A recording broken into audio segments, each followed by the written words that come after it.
Hello, everybody, and a very warm welcome to the show. It's great to have you here. And today I wanted to touch on a topic that came to me because I was having a conversation with somebody who was struggling. They were organizing an event for their most senior managers and leaders in their organization. And they were responsible for coming up with a strategy and implementing this. But they had a challenge. The challenge was that there were two key stakeholders, two decision makers who were going to agree to the plan so she could then get on with implementing it. So she put together this strategy. She was really pleased about what it was looking like. She felt it was going to be a great event. But she was super surprised that when it came down to it, when she had the conversation first with one stakeholder and then with the other in a separate meeting, they had very different views on what the goal of that event was. And it took her by surprise. For one member of her senior leadership team, they wanted this event to be all about the business update. So, in this moment in time, focusing on where was the business right now. The other stakeholder didn't agree with that. In fact, they had a very different view. They felt that the event was all about bringing the team together, creating connection and team spirit. Two quite different views of what the goal of that event was. And she then spent quite a bit of time trying to get them aligned. What was interesting about this situation was she had come to me with frustration. She spent a lot of time working on the strategy and the plan to implement. Whereas in fact, these two key people were not on the same page at all. And that really made me think about this idea of asking the right question. And I've seen this as a pattern also in other conversations that I've had, where people want to jump into fixing problems and coming up with solutions, but they don't know whether they are actually aligned on the same question. And this is something that I thought was important to talk about today, because this isn't just about alignment. Alignment often people assume is about agreeing on what the solution looks like. But ultimately, we need to agree on what the problem is to start with. And, those better decisions start with better questions.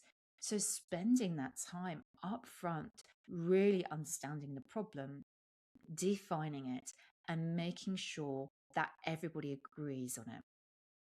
And this reminds me a lot of my own experience in marketing in my early days, in my first career, where I often got involved in innovation projects.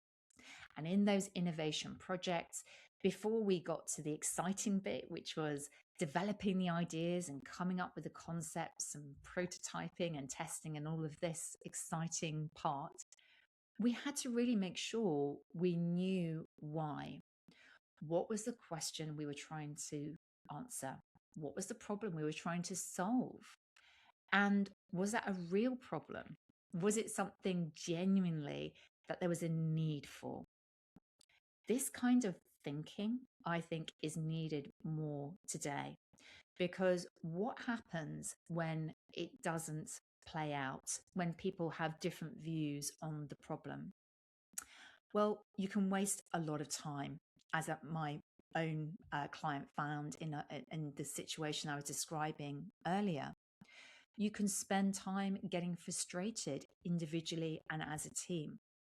You can feel like you're making progress, but then have to stop and go backwards and even go back to the beginning to get everybody together and aligned. And, it's not an easy thing, because it feels like you are wading through this project and not making any progress. It's also similar to another situation that I was talking to somebody else about. And they were describing about how they had come up with an ideal team structure. They'd had a view as a key manager of the team about how it should look going forward. But once again, when it came to presenting this, to sharing it with the leader, the key decision maker, they had a very, very different point of view. And the challenge was that this person hadn't aligned with their leader, with their manager, before they started the piece of work. The leader had a very different view on what the problem was, and certainly changing the team structure wasn't part of it. So it sounds like a really simple question. What is the question we're trying to ask here? But it doesn't happen often enough. And maybe you are listening to this right now and nodding along and saying, yep, I recognize that. So why does this happen? Well, clearly, we're all working in environments where there's a lot of pressure. There's a focus on pace, on getting things done. And I think that the challenge sometimes is we like to talk about solutions. We like to jump into fixing things. But the reality is we end up sort of almost in this loop where we're not really able to escape, and the conversation is just running in circles. And let's think about it. There could be many reasons why the problem that is not aligned, the question you're trying to answer is not aligned. For one person, they might be more focused on profitability, whereas the other person is focused from a organization business point of view on the top line sales. One person might be focused on the speed and the pace and getting to that quickest solution possible, whereas the other person's really focused on quality. You might have one person who's really focused on looking at improving ways of working, whereas the other person is looking at cost savings. There could be lots of reasons why the problem is not aligned. But I want to share with you that a key driver of this could ultimately be because people have very different ways of communicating and interacting and behaving in their meetings. And often these can be culturally driven. So if you're somebody who is listening to this and you're part of a global team or in a global organization, then you might recognize this. The way that people, what they prioritize, what they feel is important in their goals and how they go about delivering those could be really driven by their personal preferences, their behavioral preferences, as we call it within cultural intelligence. And there are many different behavioral preferences, but the ones that particularly impact how people engage with their projects, their work, their delivery could be impacting this specific issue. So, for example, if you have somebody in your team who is very action focused, so in behavioral preference, we call this a preference for doing. This means that they want to move out of the goal into fixing the problem quickly. So they'll be looking for getting into the action zone. They'll be looking to get into the solution as quickly as possible. Likewise, they may equally have a behavioral preference for short term. And this means again that they're looking for that faster route to the solution. And that means they're jumping off the question they think they're answering very quickly into that implementation point. The final area that might be impacting culturally what's happening in the team around defining the problem is that somebody might be very monochronic. Now, what this means is that they are really focused on the structure of the project and delivery. So they like to work on one thing at a time and then move forward and work on the next thing and so on. And people who have that preference really like to think in that very linear way. So they're highly organized, they like to keep things structured, they like to keep things on track and on time. So if the project has already moved forward from the kickoff and is now moved into parts of the implementation, these are people who really don't like to go backwards and go back to the beginning and talk about the question, the problem that they're trying to solve. So that is really interesting because you'll meet quite a bit of resistance from people who have that preference to go backwards and talk about, well, what is this problem we're trying to solve here? On the other side, the reason why that the problem might be hard to define is that not everybody is fully expressing in the meeting room, in your project rooms, exactly what's going on or what their hesitation or questions are. Again, this could be very culturally driven. So they could be very high context. This behavioral preference means that they prefer to communicate in a more indirect way.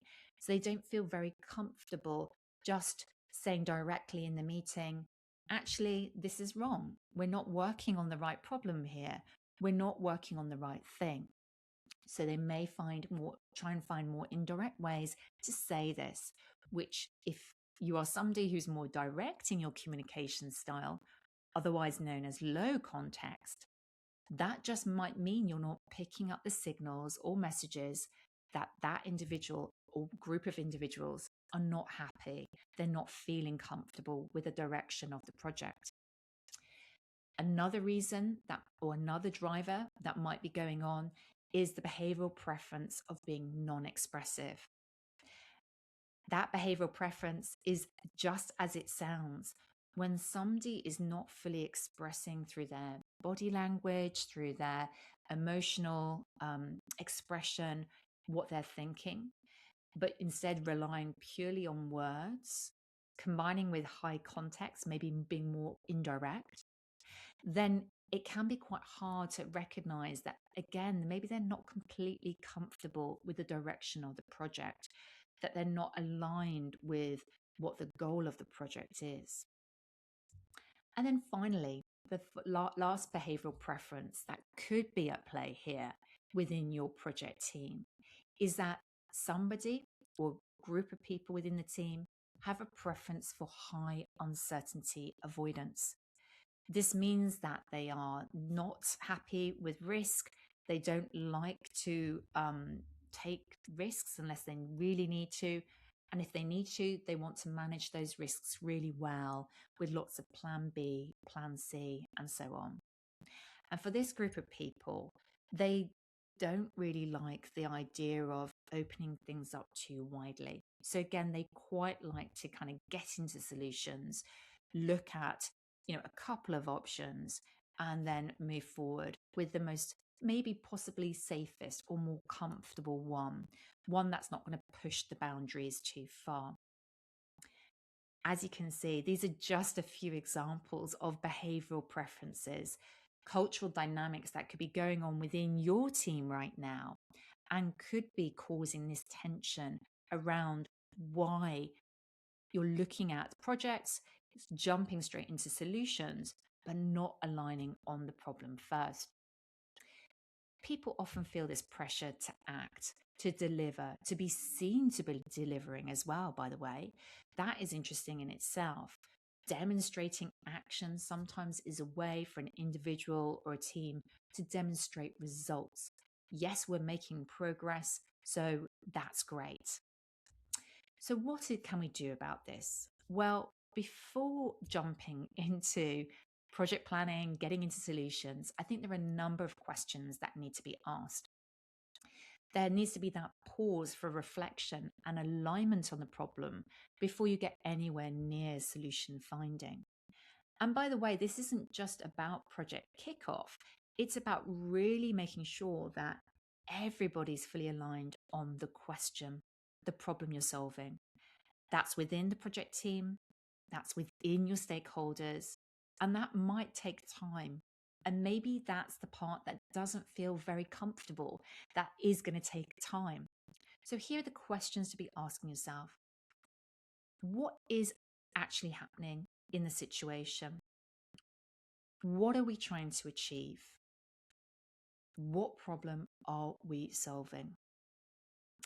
And I think just those simple questions, making sure they're explicitly asked in the first first few sessions to ensure that the direction of travel is fully lined up, it's going to mean that you're going to have a much greater chance of success rather than getting much further down the line and then stuck in a situation where it doesn't matter how many solutions you come up with, it, it's not going to land because the problem's not there.